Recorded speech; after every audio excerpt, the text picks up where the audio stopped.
Hello all my dears, welcome back to your YouTube channel Universe of Tarot 1111. So നമ്മുടെ channel ആദ്യമായിട്ട് കാണുന്നതിനുള്ളിൽ subscribe ചെയ്യുക, like ചെയ്യുക, share ചെയ്യുക, comment ചെയ്യുക. ആർക്കെങ്കിലും എൻ്റെ അടുത്ത് നിന്ന് പേഴ്സണലായിട്ട് റീഡിങ്സ് ഒക്കെ എടുക്കാൻ താല്പര്യമുള്ളവർക്ക് മുകളിൽ കാണുന്ന നമ്പറിൽ എന്നെ കോൺടാക്റ്റ് ചെയ്യാവുന്നതാണ്. അപ്പോൾ നമ്മളുടെ ഇന്നത്തെ റീഡിംഗ് ടോപ്പിക് എന്ന് പറയുന്നത് നിങ്ങളുടെ വ്യക്തി, നിങ്ങൾ സ്നേഹിക്കുന്ന വ്യക്തിയുടെ മനസ്സെന്താണ് ഈ സമയത്ത് എന്നുള്ളൊരു കാര്യമാണ് ഇന്ന് നമ്മൾ റീഡിംഗ് ആയിട്ട് നോക്കാൻ പോകുന്നത്. അപ്പോൾ എല്ലാവരും നന്നായിട്ട് മെഡിറ്റേഷൻ ചെയ്യുക, വളരെ പോസിറ്റീവ് മൈൻഡോടുകൂടി മാത്രം റീഡിങ്സ് കാണുക. ഓക്കെ, അപ്പോൾ എന്തായാലും നമുക്ക് റീഡിങ്സിലേക്ക് കടക്കാം.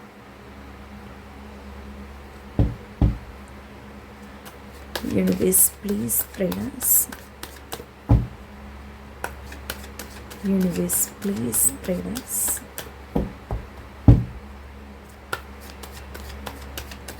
Universe please praise. നിങ്ങളുടെ വ്യക്തിയുടെ മനസ്സ് എന്താണ്? 3 of Wands and Ace of Pentacles and Knight of Cups. നിങ്ങളുടെ പേഴ്സൻ്റെ മനസ്സ് എന്താണെന്നാണ് നമ്മളിവിടെ നോക്കുന്നത്. നിങ്ങളുടെ വ്യക്തിയുടെ മനസ്സ് എന്താണ്? 6 of Cups വന്നിട്ടുണ്ട് and 9 of Swords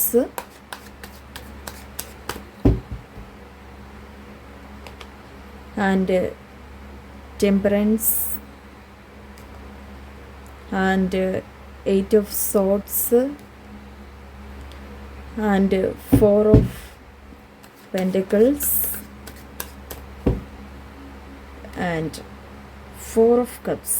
okay, Queen of Swords ആണ് ബോട്ടം ഓഫ് ദി ഡെക്കിൽ വന്നിട്ടുള്ളത് ആൻഡ് Knight of Pentaclesഉം വന്നിട്ടുണ്ട്. ഓക്കെ, അപ്പം നിങ്ങളുടെ വ്യക്തിയുടെ മനസ്സ് എന്താണെന്നാണ് ഇവിടെ നമ്മൾ നോക്കുന്നത്.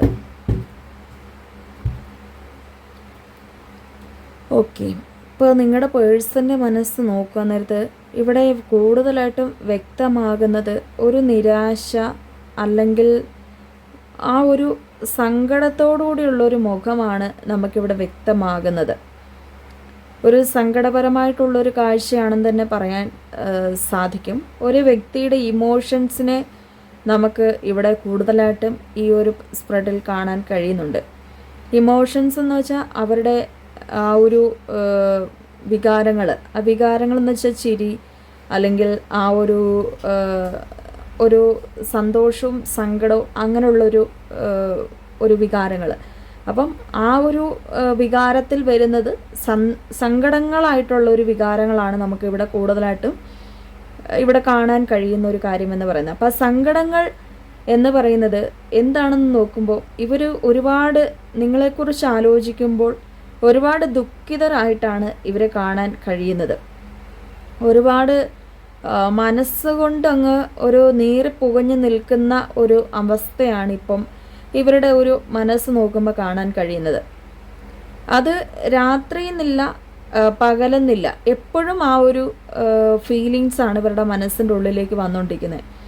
ഇപ്പം ഇവരുടെ ഒരു പല കാര്യങ്ങളും, അതായത് ഇവരിപ്പം എവിടെയെങ്കിലുമൊക്കെ ചെല്ലുവാൻ നേരത്ത്, അതായത് ഇപ്പോൾ ഇവർ ഇങ്ങനെ നടന്നു പോകുന്ന വഴിയിലൂടെയോ അല്ലെങ്കിൽ ഇപ്പം എനിക്ക് തോന്നുന്നു ഇവിടെ ബ്രേക്കപ്പോ അല്ലെങ്കിൽ ഒരു ലെസ് കോണ്ടാക്ട് സിറ്റുവേഷനോ ഈ റിലേഷൻഷിപ്പിലാവാനുള്ള ഒരു സാധ്യതകൾ കാണിക്കുന്നുണ്ട്. അല്ലാതെ ഒരു റിലേഷൻഷിപ്പായിട്ട് നിൽക്കുന്ന ഒരു പേഴ്സൺ അല്ല. ബ്രേക്കപ്പ് അല്ലെങ്കിൽ ലെസ് കോണ്ടാക്ട്, ഈ ഒരു 2 സിറ്റുവേഷനിലൂടെ കടന്നു പോകുന്ന ആൾക്കാർക്കായിരിക്കും ഇന്നത്തെ റീഡിങ് റെസനേറ്റ് ആവുക. കാരണം എന്താണെന്ന് ചോദിച്ചാൽ ഇപ്പോൾ ഈ ബ്രേക്കപ്പായിട്ട് നിൽക്കുന്ന ഒരു സമയം അല്ലെങ്കിൽ ലെസ് കോണ്ടാക്റ്റ് ആയിട്ട് നിൽക്കുന്ന ഒരു സമയം എന്ന് പറയുന്നത് ഇവർക്ക് ഒരുപാട് ബുദ്ധിമുട്ടിക്കുന്നുണ്ടെന്നാണ് ഈ റീഡിങ്ങിൽ വളരെ വ്യക്തമാകുന്ന ഒരു കാര്യം. മാനസികപരമായിട്ട് അവരിങ്ങനെ തളർത്തുന്നുണ്ടത്. നിങ്ങൾ പോലും അറിയുന്നില്ല അവരിങ്ങനെ മാനസികപരമായിട്ട് ഈ ഒരു റിലേഷൻഷിപ്പ് കാരണം ബുദ്ധിമുട്ടുന്നുണ്ടെന്നുള്ളൊരു കാര്യം. ചിലപ്പോൾ നിങ്ങൾക്കത് മനസ്സിലാവത്തില്ല. മേ ബി ഇപ്പോൾ നിങ്ങൾ നേരിട്ട് കാണുന്നുണ്ടായിരിക്കില്ല, അല്ലെങ്കിൽ ഈ പേഴ്സൺ ഭയങ്കരമായിട്ട് ഒരു വാശിയുള്ള ഒരു വ്യക്തിയായിരിക്കാം. ഭയങ്കരമായിട്ട് അവരുടെ ഒരു ഫീലിങ്സ് ഒന്നും പുറമേ നിന്ന് കാണിക്കാത്തൊരു പേഴ്സൺ ആവാം. പക്ഷേ അവരിങ്ങനെ നടന്നു പോകുന്ന ഒരു വഴിയോ അല്ലെങ്കിൽ ഇപ്പം നിങ്ങൾ രണ്ടുപേരും ഒന്നിച്ച് പോയിട്ടുള്ള ഒരു സ്ഥലങ്ങൾ അങ്ങനെയൊക്കെ കാണാൻ നേരത്തെ ഇവർ നിർവികാരമായിട്ടൊരു പെരുമാറുന്നുണ്ടെന്നാണ് കാണപ്പെടുന്നത്. അവർക്ക് ഭയങ്കരമായിട്ട് അത് മനസ്സിൻ്റെ ഉള്ളിൽ ഒരു കുത്തിക്കൊള്ളുന്നുണ്ട്. അതായത് നിങ്ങൾ നടന്നു പോയിട്ടുള്ളൊരു വഴി കാണുമ്പോൾ ആ ഒരു പേഴ്സൺ ഇത് നിങ്ങൾ രണ്ടുപേരും നടന്നു പോയിട്ടുള്ളൊരു പാതയാണല്ലോ, അല്ലെങ്കിൽ അങ്ങനെ ഒരു ഓർമ്മകൾ അവരുടെ മനസ്സിൻ്റെ ഉള്ളിലേക്ക് കടന്നു വരുന്നുണ്ട്. ഭയങ്കരമായിട്ട് ഈ പാസ്റ്റ് ലൈഫിലുള്ള ഒരു പല കാര്യങ്ങളുമാണ് ചിലപ്പം ഒരു റിലേഷൻഷിപ്പിനകത്ത് ചില ആൾക്കാർക്കൊന്നും ഇപ്പം ചില ആൾക്കാർക്ക് ഇങ്ങനെ വിട്ടുപോകാൻ കഴിയാത്തതിൻ്റെ കാരണം എന്ന് പറയുന്നത് പാസ്റ്റ് ലൈഫിലുള്ള ഒരു കാര്യങ്ങൾ തന്നെയാണ്. കഴിഞ്ഞു പോയൊരു കാലങ്ങളിലുള്ള പല കാര്യങ്ങളും ആ ഒരു പേഴ്സണ് ചിലപ്പോൾ അതൊരു നിർവികാരമായിട്ട് വരുന്നത് അല്ലെങ്കിൽ പാസ്റ്റ് ലൈഫിനെ ഓർക്കുമ്പോൾ തന്നെയാണ്. അതായത് ഇപ്പം എന്ത് പ്രശ്നങ്ങളുണ്ടെന്ന് പറഞ്ഞാൽ പോലും അത് ചിലപ്പോൾ നിങ്ങളിപ്പം അവരെ കൊല്ലുന്ന തരത്തിലുള്ള എന്ത് പ്രശ്നങ്ങളുണ്ടെന്ന് പറഞ്ഞാൽ പോലും ചിലപ്പോൾ ഇപ്പം നിങ്ങൾക്ക് മറക്കാൻ കഴിയാത്ത അവർ തന്നിട്ടുള്ളൊരു സ്നേഹവും അല്ലെങ്കിൽ അവരോടൊപ്പം ഒന്നിച്ച് നിന്നിട്ടുള്ളൊരു നിമിഷങ്ങളും തന്നെ ആവാം. മേ ബി അവിടെ ഒരു ഇപ്പം നിലവിൽ അഡ്ജസ്റ്റ് ചെയ്തോ അല്ലെങ്കിൽ അവരുടെ ഒരു മൈൻഡ് സെറ്റ് നമുക്ക് ഇഷ്ടപ്പെടാതെയൊക്കെ നിൽക്കുന്നുണ്ടാവാം. പക്ഷെ എന്നാലും നമ്മൾ ഈ റിലേഷൻഷിപ്പിൽ പിടിച്ചു നിർത്തുന്നത് പാസ്റ്റ് ലൈഫ് തന്നെയാണ്. അപ്പോൾ അതുപോലെ തന്നെയാണ് നിങ്ങളുടെ വ്യക്തിയുടെ കാര്യവും നോക്കാൻ നേരത്ത് നമുക്ക് കാണാൻ കഴിയുന്നത്. ഈ ഒരു സാഹചര്യങ്ങൾ വളരെയധികം ബുദ്ധിമുട്ടിലൂടെയാണ് ഈ സമയത്ത് അവർ കടന്നു പോകുന്നത്. കാരണം എന്താണെന്ന് വെച്ചാൽ അങ്ങനെയുള്ള ഒരു പാസ്റ്റ് ലൈഫിലുള്ള ഒരു ഓർമ്മകൾ ഇവരുടെ മനസ്സിൻ്റെ ഉള്ളിലേക്ക് വീണ്ടും വീണ്ടും ഓടിയെത്തുന്നുണ്ട്. അതിപ്പം നിങ്ങൾ ഒന്നിച്ച് നടന്നു പോയിട്ടുള്ളൊരു വഴികളിൽ തന്നെ ആവണമെന്നില്ല. ചിലപ്പം ഇപ്പം ലവേഴ്സിനെ കാണുമ്പോഴോ അല്ലെങ്കിൽ ഏതെങ്കിലും ഫാമിലീനെ കാണുമ്പോഴോ എനിക്കും അങ്ങനെ ഒരു വ്യക്തി ഉണ്ടായിരുന്നല്ലോ, ഞങ്ങളും ഇങ്ങനെ ആയിരുന്നല്ലോ എന്നൊക്കെ ഈ പേഴ്സൺ ചിന്തിക്കുന്നുണ്ട്. അപ്പോൾ അതിൻ്റെ ഒരു മൂഡ് ഔട്ടിലാണ് നിങ്ങളുടെ വ്യക്തി ഇപ്പം നിൽക്കുന്നത്. അതായത് മറ്റുള്ളവർ സന്തോഷിച്ച് കാണുമ്പോൾ, മറ്റുള്ളവരുടെ ഒരു ലൈഫ് കാണുമ്പോൾ എൻ്റെ ലൈഫ് ഇങ്ങനെ ആയിരുന്നെങ്കിൽ കൊള്ളാമായിരുന്നു, അല്ലെങ്കിൽ ആ ഒരു പഴയ ഒരു ജീവിതം കിട്ടിയായിരുന്നെങ്കിൽ കൊള്ളായിരുന്നു എന്നുള്ളൊരു രീതിക്കാണ് നിങ്ങളുടെ വ്യക്തി ഇപ്പോൾ ചിന്തിക്കുന്നത്. ചിലപ്പോൾ ഇവരുടെ തെറ്റ് തന്നെ ആവാം ഈ ഒരു റിലേഷൻഷിപ്പ് ഇപ്പോൾ ഒരു എൻഡിങ്ങിലേക്ക് വരുത്തിയതിൻ്റെ ഒരു കാരണം എന്ന് പറയുന്നത്, അല്ലെങ്കിൽ മേ ബി എന്തെങ്കിലും മറ്റുള്ള തടസ്സങ്ങൾ കൊണ്ടും ആവാം. അപ്പോൾ എന്താണെങ്കിലും ഇവർ നിങ്ങളുമായിട്ടൊരു ഒത്തുചേരലിന് വേണ്ടി ആഗ്രഹിക്കുന്നുണ്ട്. അവരുടെ മനസ്സ് ഇന്ന് നിങ്ങളെ വിട്ടു പോകുന്നില്ല. നിങ്ങളുമായിട്ടുള്ളൊരു ഓർമ്മകൾ ഇപ്പോഴും അവരിങ്ങനെ പിടിച്ചു ഉലയ്ക്കുന്നുണ്ട്. ആ ഒരു ഓർമ്മകളിലാണ് ഇപ്പോൾ ഈ പേഴ്സൺ ഒരു സന്തോഷിക്കുന്നത്. അവർക്ക് ഈ ഒരു റിലേഷൻഷിപ്പ് ഇപ്പം ഒരു കരയുന്നൊരവസ്ഥയാണെങ്കിലും ആ ഒരു ചിരിച്ച ഒരു സന്തോഷപരമായിട്ടുള്ളൊരു നിമിഷങ്ങൾ ഇപ്പോൾ ഓർക്കുമ്പോൾ അവർക്ക് ഭയങ്കരമായിട്ട് ഇമോഷൻസ് വരുന്നുണ്ട്. ഭയങ്കരമായിട്ട് ആ ഒരു കണ്ണീരടക്കാൻ പറ്റുന്നില്ല, ആ ഒരു അവസ്ഥയാണ്. ഈ ഒരു പേഴ്സൺ മേ ബി ഒരു ചീറ്റ് ചെയ്തിട്ട് പോയിട്ടുള്ള ഒരു വ്യക്തി ആവാം, മേ ബി നിങ്ങളെ പച്ചയ്ക്ക് ചതിച്ചു പോയൊരു വ്യക്തി ആവാം. പക്ഷേ അതിൻ്റെ കർമ്മഫലമാവാം മേ ബി ഇപ്പം ഈ ഒരു പേഴ്സണ് കൊടുക്കുന്ന ഒരു കാര്യം എന്ന് വെച്ചാൽ ചിലപ്പോൾ ഇപ്പം അവർക്ക് പാസ്റ്റ് ലൈഫ് തന്നെ ആയിരിക്കണം എന്നില്ല നിങ്ങളുമായിട്ടുള്ള ഒരു ഓർമ്മകൾ ഓർമ്മപ്പെടുത്തുന്നതിൻ്റെ ഒരു രീതി വരുന്നത്. ചിലപ്പോൾ ഇപ്പം നിങ്ങൾ അവരുടെ മുൻപിൽ സന്തോഷിച്ച് നിങ്ങളുടെ ഒരു സെൽഫ് മോട്ടിവേഷൻ അല്ലെങ്കിൽ സെൽഫ് മോട്ടിവേഷൻ എന്ന് പറയുമ്പോൾ നിങ്ങളുടെ സ്വന്തം കാര്യങ്ങളിൽ നിങ്ങൾ വളരെയധികം ഉയർച്ചയിൽ നിൽക്കുന്ന ഒരു ടൈം ആവാം, അല്ല നിങ്ങൾ ഭയങ്കരമായിട്ട് സന്തോഷിച്ച് നിൽക്കുന്ന ഒരു ടൈം ആവാം. അപ്പോൾ ഇവർക്കത് മാനസികപരമായിട്ട് ഇവരെ തളർത്തുന്നുണ്ട്. അതായത് അവർ ഓർക്കുന്ന ഒരു കാര്യം എന്ന് വെച്ചാൽ അവരില്ലെങ്കിലും നിങ്ങൾ ജീവിക്കുന്നുണ്ടല്ലോ, അല്ലെങ്കിൽ അവരില്ലെങ്കിലും നിങ്ങൾക്ക് കുഴപ്പമില്ലല്ലോ എന്നുള്ളൊരു രീതിക്ക് ഈ പേഴ്സൺ ചിന്തിക്കുന്നുണ്ടെന്നാണ് കാണിക്കുന്നത്. ഒരുപക്ഷെ നിങ്ങൾ ഉള്ളിൻ്റെ ഉള്ളിൽ നീറുന്നുണ്ടാവാം, പക്ഷെ നിങ്ങളെ നോക്കുമ്പോൾ നിങ്ങൾ ആ ഒരു പേഴ്സൻ്റെ മുൻപിൽ വളരെയധികം സ്റ്റാൻഡേർഡോടുകൂടി ആയിരിക്കാം നിൽക്കുന്നത്. ഭയങ്കര നിങ്ങളുടെ ഒരു പവർ അവിടെ കാണിക്കുന്നുണ്ടായിരിക്കും. നിങ്ങൾക്ക് ഒരു സ്ഥാനത്തെത്താൻ പറ്റുമെന്ന് അവരെ കാണിച്ചു കൊടുത്തിട്ടുണ്ടാവാം. അപ്പം നിങ്ങളെ നഷ്ടപ്പെടുത്തിയില്ലോ എന്നുള്ളൊരു നഷ്ടബോധം ഇവർക്ക് എപ്പോഴും ഉണ്ടെന്നാണ് കാണാൻ കഴിയുന്നത്. മേ ബി ഇപ്പം നിങ്ങളിപ്പം ഡിവോഴ്സായിട്ട് പോയിട്ടുള്ളതാവാം, അതായത് ഇപ്പം ഹസ്ബൻഡ് ആൻഡ് വൈഫ് ഡിവോഴ്സായിട്ട് പോയിട്ടുണ്ടാവാം, അല്ലെങ്കിൽ ഒരു സെപ്പറേഷൻ പീരീഡിലാവാം. എല്ലാവർക്കും ഈ റീഡിങ് ഉപകാരപ്പെടും. മീൻസ് ഒരു ബ്രേക്കപ്പിൽ നിൽക്കുന്ന ആൾക്കാർക്കോ ലെസ് കോണ്ടാക്റ്റിൽ നിൽക്കുന്ന ആൾക്കാർക്കോ ഈ റീഡിങ് ഉപകാരപ്പെടുന്നതാണ്. അപ്പോൾ ലെസ് കോണ്ടാക്റ്റിലായിരിക്കാം, മേ ബി സെപ്പറേഷൻ പീരീഡ് ആവാം, അല്ലെങ്കിൽ ഡിവോഴ്സ്ഡ് ആവാം. അങ്ങനെയുള്ളൊരു വ്യക്തികളാണെങ്കിലും അവരുടെ മുൻപിൽ നമ്മൾ നല്ലൊരു വ്യക്തികളായിട്ട് തന്നെ ഇന്നും ജീവിക്കുന്നുണ്ടെന്നാണ് കാണിക്കുന്നത്. അപ്പം നിങ്ങളുമായിട്ടുള്ളൊരു ഓർമ്മകൾ മാത്രമല്ല ഈ ഒരു പേഴ്സണെ ഒരു ഡിപ്രഷനിലേക്ക് കടത്തിവിടുന്നത്, പകരം നിങ്ങളെന്ന് പറയുന്ന ഒരു വ്യക്തി ഇപ്പം അവരുടെ മുന്നിൽ പിടിച്ചു നിൽക്കുന്നത് അവരെ വളരെയധികം തളർത്തുന്നുണ്ടെന്നാണ് കാണിക്കുന്നത്. ഒരുപക്ഷെ നിങ്ങൾക്ക് ഈ ഒരു സ്റ്റേജിൽ എത്താൻ പറ്റുമെന്ന് നിങ്ങൾ ഒരിക്കലും വിചാരിച്ച ഒരു കാര്യമായിരിക്കില്ല. നിങ്ങൾ വിചാരിച്ചിട്ടുണ്ടാവാം ഞാൻ എപ്പോഴും തോറ്റു പോകേണ്ട ഒരു അവസ്ഥകളൊക്കെ നിങ്ങൾക്ക് ചിലപ്പോൾ വന്നിട്ടുണ്ടാവാം. എന്നാലും നിങ്ങളുടെ ആ ഒരു പവർ, നിങ്ങൾക്ക് എവിടുന്ന് ഒരു ശക്തി കിട്ടിയിട്ടുണ്ട്, ഭയങ്കരമായിട്ട് ഒരു ഊർജം. അത് നേച്ചർ തന്ന പോലെ ആയിരിക്കും. നേച്ചർ ഭയങ്കരമായിട്ട് നമ്മളെ സപ്പോർട്ട് ചെയ്ത്, അല്ലെങ്കിൽ നമുക്കൊരു ജീവിക്കണമെന്നുള്ള ഒരു സ്വാർത്ഥത വന്നിട്ടുള്ളത്, സ്വാർത്ഥ താല്പര്യങ്ങൾ എല്ലാവർക്കും ആവാവുന്നൊരു കാര്യം തന്നെയാണ്. പക്ഷെ നിങ്ങൾ അങ്ങനെയല്ല, എല്ലാവർക്കും പ്രയോറിറ്റി കൊടുക്കുന്ന ഒരു പേഴ്സണായിരുന്നു. അതായത് നമ്മളെപ്പോലെ തന്നെയാണ് എല്ലാവരും കണ്ടിട്ടുണ്ടായിരുന്നത്. നമ്മളെന്ന് പറയുന്ന ഒരു വ്യക്തി എങ്ങനെയാണോ നിൽക്കുന്നത്, ആ ഒരു പേഴ്സൺ നമ്മളുടെ ഉള്ളിലുള്ള ഒരു വ്യക്തി എന്ന് പറയുന്നത് എപ്പോഴും പ്രവർത്തിച്ചുകൊണ്ടിരുന്ന മറ്റുള്ളവർക്ക് വേണ്ടിയാണ്. നമുക്ക് വേണ്ടി ഒരിക്കലും നമ്മൾ പ്രവർത്തിച്ചിട്ടുണ്ടായിരുന്നില്ല. പക്ഷെ ഇന്ന് നിങ്ങൾ നിൽക്കുന്നത് നിങ്ങൾക്ക് വേണ്ടിയാണ്. നിങ്ങളുടെ ഒരു സ്റ്റാൻഡേർഡിൽ നിങ്ങൾ ഉറച്ചു നിൽക്കുന്നുണ്ട്. നിങ്ങൾക്ക് എന്തൊക്കെയോ എത്തിപ്പിടിക്കാം, അല്ലെങ്കിൽ നിങ്ങൾക്ക് എന്തൊക്കെയോ എവിടേക്ക് എത്തിപ്പെടാൻ സാധിക്കുമെന്ന് കാലം തെളിയിച്ചിട്ടുണ്ടെന്നാണ് കാണിക്കുന്നത്. മേ ബി ഇപ്പം നിങ്ങൾ ചിലപ്പോൾ നിങ്ങൾ ഭയങ്കര ഒരു സ്റ്റാൻഡേർഡോടെയാണ്, അതായത് നല്ലൊരു ജോലിയൊക്കെ കിട്ടിയിട്ടുണ്ടാവാം, സാമ്പത്തികപരമായിട്ട് ഉയർച്ചയിൽ എത്തിയിട്ടുണ്ടാവാം. മേ ബി ഇപ്പം നിങ്ങൾ എബ്രോഡൊക്കെ പോയിട്ട് നല്ല സെറ്റിൽഡ് ആയിട്ടുണ്ടാവാം. അപ്പോൾ ആ ഒരു പേഴ്സണ് അതൊരു കണ്ണിക്കടിയായിട്ടോ അല്ലെങ്കിൽ അസൂയയോടുകൂടി കാണുന്ന ഒരു വ്യക്തിയായിട്ട് നമുക്കിവിടെ കാണാൻ കഴിയുന്നില്ല. പക്ഷേ ശരിക്കും പറഞ്ഞാൽ ഇവർക്ക് ഇമോഷൻസ് വരുന്നതെന്ന് പറയുമ്പോൾ കുറേ നാളായിട്ടൊന്നും, കുറച്ച് മാസങ്ങളായിട്ടോ അല്ലെങ്കിൽ കുറച്ച് വർഷങ്ങളായിട്ടോ നിങ്ങൾ വേർപിരിഞ്ഞ് നിൽക്കുകയാണ്. അപ്പോൾ ഇവർക്ക് അങ്ങനെ ഒരു വികാരങ്ങളോ ഒന്നും ഈ പേഴ്സൺ ഉണ്ടായിരുന്നില്ല. ചിലപ്പോൾ അവരുടെ ഒരു സെൽഫിഷായിട്ട് ആ ഒരു പേഴ്സൺ പോയതായിരിക്കാം.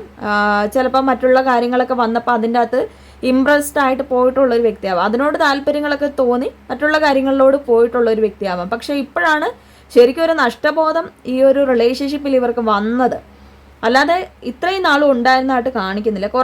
കുറച്ച് മാസങ്ങളെ ആയിട്ടുള്ളൂ ഈ വ്യക്തിക്ക് ഇങ്ങനെയുള്ള ഒരു ഫീലിങ്സ് വന്നു തുടങ്ങിയിട്ട്. അതിൻ്റെ ഉള്ളൊരു കാരണമെന്ന് പറയുന്നത് ഇവർക്ക് കാലം തന്നെ തെളിയിച്ചു കൊടുത്തു നിങ്ങളുടെ ഒരു ഓർമ്മകൾ, അല്ലെങ്കിൽ നിങ്ങൾ ആയിരുന്നു ശരിയെന്ന് ഈ പേഴ്സണെ മനസ്സിലായി തുടങ്ങിയിരിക്കുന്ന ഒരു ടൈമാണ്, അല്ലെങ്കിൽ നിങ്ങളെ നഷ്ടപ്പെട്ട് തുടങ്ങിയിരിക്കുന്നു എന്ന് ഈ വ്യക്തി മനസ്സിലാക്കുന്ന ഒരു ടൈമാണ് ഇപ്പം ഉള്ളത്. അപ്പോൾ അതിൻ്റെ ഒരു ഫീലിങ്സ്, അല്ലെങ്കിൽ ആ ഒരു അത് കൺട്രോൾ ചെയ്യാൻ പറ്റുന്നില്ല ഈ പേഴ്സണ്. ഭയങ്കരമായിട്ട് ആ ഒരു ഇമോഷൻസ് വരുന്നുണ്ട്. അപ്പോൾ ഇവർ ഭയങ്കരമായിട്ട് കരഞ്ഞ്, അല്ലെങ്കിൽ അവരുടെ ഒരു വികാരങ്ങളൊക്കെ ആ ഒരു ഡീപ്പായിട്ടുള്ള ഒരു കരച്ചിലും, അല്ലെങ്കിൽ ആ ഒരു സങ്കടങ്ങളും അവരുടെ സുഹൃത്തുക്കൾ അല്ലെങ്കിൽ അവരുടെ അടുത്ത് നിൽക്കുന്ന ആൾക്കാരോട് അവർ പങ്കുവെക്കുന്നുണ്ട്. അപ്പോൾ അത് നിങ്ങളോട് വന്ന് ചില ആൾക്കാർ ഷെയർ ചെയ്തിട്ടുണ്ടാവാം. ഇങ്ങനെ ആ ഒരു പേഴ്സണ് തോന്നുന്നുണ്ട്, അല്ലെങ്കിൽ അവർ നിങ്ങളെ ഇപ്പം നിങ്ങളില്ലാതെ അവർ ബുദ്ധിമുട്ടുന്നുണ്ടെന്ന് നിങ്ങളുടെ അടുത്ത് ആരെങ്കിലുമൊക്കെ പറഞ്ഞിട്ടുണ്ടാവാം. അപ്പോൾ അതിൻ്റെ ഒരു കാരണമെന്ന് പറഞ്ഞാൽ അവർക്ക് ചിലപ്പോൾ നിങ്ങൾക്കത് ട്രസ്റ്റ് ചെയ്യാൻ ബുദ്ധിമുട്ടുണ്ടായിരിക്കാം. അവർ കാണിക്കുന്നതൊക്കെ, അല്ലെങ്കിൽ അവർ വെറുതെ ഇനിയിപ്പം നമ്മളെ ഇനിയിപ്പോൾ കൊണ്ടുപോയിട്ട് വീണ്ടും ഒരു കുഴിയിലേക്ക് ചെന്ന് ചാടിക്കാനാണോ എന്നുള്ള ഒരു രീതിക്ക് നിങ്ങൾ ചിന്തിക്കുന്നുണ്ടാവാം. പക്ഷെ എന്നാൽ അങ്ങനെയല്ല. അവർ ശരിക്കും പറഞ്ഞാൽ അതിൻ്റെ അകത്ത് മാനസികപരമായിട്ട് ബുദ്ധിമുട്ടുന്നതുകൊണ്ട് തന്നെയാണ് യഥാർത്ഥത്തിൽ ആ ഒരു നിങ്ങളോട് ഇപ്പം അങ്ങനെയുള്ള ഒരു മറ്റുള്ളവരുടെ ആ ഒരു അവരുടെ ഇമോഷൻസ് പറഞ്ഞതിൻ്റെ ഒരു കാരണമെന്ന് പറയുന്നത്. അല്ലാതെ അവർ നിങ്ങളെ വീണ്ടും ഒരു കുഴിയിലേക്ക് ചെന്ന് ചാടിക്കാനുള്ള ഒരു രീതിയായിട്ട് നമുക്കിവിടെ കാണുന്നില്ല. അതിലാണ് നമുക്ക് നൈറ്റ് ഓഫ് കപ്സ് വളരെയധികം റെപ്രസെൻ്റ് ചെയ്ത് കാണിക്കുന്ന ഒരു കാര്യം. ഇവർക്ക് ഈ ബന്ധം മറക്കാൻ പറ്റത്തില്ല എന്ന് കാണിക്കുന്നതാണ് ഈ നൈറ്റ് ഓഫ് കപ്സിൻ്റെ ഒരു എനർജി നമുക്കിവിടെ കാണാൻ കഴിയുന്നത്. അവരിപ്പം ഇവരുടെ എല്ലാ ശക്തികളും ഉപയോഗിച്ച്, അല്ലെങ്കിൽ അവർക്ക് ഏതൊക്കെ സോഴ്സാണോ ഉള്ളത്, അത് നിങ്ങളെ നേടിയെടുക്കാൻ വേണ്ടി ഏതൊക്കെ വഴികളാണോ ഉള്ളത്, ആ വഴികളിലൂടെ എല്ലാം തന്നെ തിരഞ്ഞ് ഈ പേഴ്സൺ മുന്നോട്ട് പോകുന്നു എന്ന് വളരെ വ്യക്തമാവുന്നുണ്ട്. അവരുടെ ഒരു അവർക്ക് ഭയങ്കരമായിട്ട് ഒരു മാനസികപരമായിട്ട് ദുഃഖമുണ്ട്. എന്നാൽ അതിനോടൊപ്പം ഈ ഒരു പേഴ്സൺ നിങ്ങൾക്ക് വേണ്ടി ചേസ് ചെയ്യുന്നതായിട്ടും അല്ലെങ്കിൽ നിങ്ങളിലേക്ക് വരുന്നതായിട്ടും കാണപ്പെടുന്നുണ്ട്. ചിലപ്പോൾ ഈ പേഴ്സൺ ആവാം എബ്രോഡ് നിൽക്കുന്നത്. അപ്പോൾ ഒരു ഫാമിലിനെ വിട്ട് കളയേണ്ട കാര്യമില്ല, അല്ലെങ്കിൽ ഇത് തന്നെയാണ് എൻ്റെ ലൈഫ് പാർട്ട്ണർ എന്ന് ആ ഒരു പേഴ്സൺ ചൂസ് ചെയ്ത് കഴിഞ്ഞിരിക്കുന്നു. മേ ബി ഇതിപ്പം ഓൾറെഡി മുടങ്ങിപ്പോയിട്ടുള്ളൊരു വിവാഹാലോചനയായിട്ടും നമുക്ക് കാണാൻ സാധിക്കുന്നുണ്ട്. ഒരുപാട് നാളുകൾക്ക് മുമ്പ് വന്നിട്ടുള്ളൊരു വിവാഹാലോചന ആവാം. പക്ഷെ ഇപ്പോഴാണ് ഈ പേഴ്സണ് ശരിക്കും പറഞ്ഞാൽ ഒരു ഫ്യൂച്ചർ സ്പൗസ് ആരാണെന്ന് മനസ്സിലാക്കാൻ സാധിച്ചതിൻ്റെ ഒരു ടൈം എന്ന് പറയുന്നത്. അതുപോലെ തന്നെ ഇവിടെ നോക്കാൻ നേരത്ത് കാണുന്നത് എക്സ്ട്രാ മാരിറ്റൽ അഫെയർ വരുന്നുണ്ട്. അതുപോലെ തന്നെ ഒരു പ്രപ്പോസലായിട്ട് വന്നിട്ടുള്ളവരെ കാണുന്നുണ്ട്. അതുപോലെ ഓൾറെഡി കുറച്ച് വർഷങ്ങളായിട്ട് റിലേഷൻഷിപ്പ് ആയിട്ടുള്ളവരെ കാണുന്നുണ്ട്. അങ്ങനെ പല റിലേഷൻഷിപ്പ് ആയിട്ടുള്ളവരുടെയാണ് ഇന്നത്തെ റീഡിങ്ങിൽ നമുക്ക് കാണാൻ കഴിഞ്ഞിട്ടുള്ളത്. ഓക്കെ, അപ്പോൾ ശരിക്കും നിങ്ങളുടെ പേഴ്സണ് ഈ ഒരു ബന്ധം മറക്കാൻ പറ്റുന്നില്ല എന്ന് ഉള്ള ഒരു അവസ്ഥയിലാണ് ഇപ്പം അവർ നിൽക്കുന്നത്. ആ ഒരു മാനസികാവസ്ഥ എത്രത്തോളമാണെന്ന് ഡിവൈൻ ആ ഒരു നേച്ചർ നമുക്ക് കാണിച്ചു തന്നിട്ടുണ്ട്. പലപ്പോഴും ഇവർക്ക് ഏഞ്ചൽ നമ്പേഴ്സും അല്ലെങ്കിൽ നമ്മൾ പറഞ്ഞിട്ടുണ്ടല്ലോ, ഒരു നേച്ചറിൽ നിന്നാണ് ഈ പേഴ്സണ് ഈ ഒരു റിലേഷൻഷിപ്പിൽ ആ ഒരു റിലേഷൻഷിപ്പിൻ്റെ കാര്യങ്ങൾ തിരിച്ചറിയാൻ സാധിക്കുന്നതെന്നാണ് കാണാൻ കഴിയുന്നത്. ഓക്കെ, അപ്പോൾ ഈ ഒരു അവസ്ഥയിലാണ് നിങ്ങളുടെ വ്യക്തി നിൽക്കുന്നത്. ഇന്നത്തെ റീഡിങ് ആ ഒരു പേഴ്സൻ്റെ വികാരങ്ങൾ നമ്മളെ ചൂണ്ടിക്കാണിക്കുന്നുണ്ട് യൂണിവേഴ്സ്. അപ്പോൾ ഇന്നത്തെ റീഡിങ് ഇഷ്ടപ്പെട്ട എല്ലാവരും ലൈക്ക് ചെയ്യുക, ഷെയർ ചെയ്യുക, കമൻറ്റ് ചെയ്യുക. ഓക്കെ, അപ്പം നിങ്ങളുടെ താല്പര്യമാണ് ഈ ഒരു പേഴ്സണെ തിരഞ്ഞെടുക്കണോ വേണ്ടയോ എന്നുള്ളൊരു കാര്യം. ഓക്കെ, എന്താണെങ്കിലും നിങ്ങൾ ചൂസ് ചെയ്യുക. അപ്പോൾ അടുത്തൊരു വീഡിയോ കാണാം. എല്ലാവർക്കും ബായ്.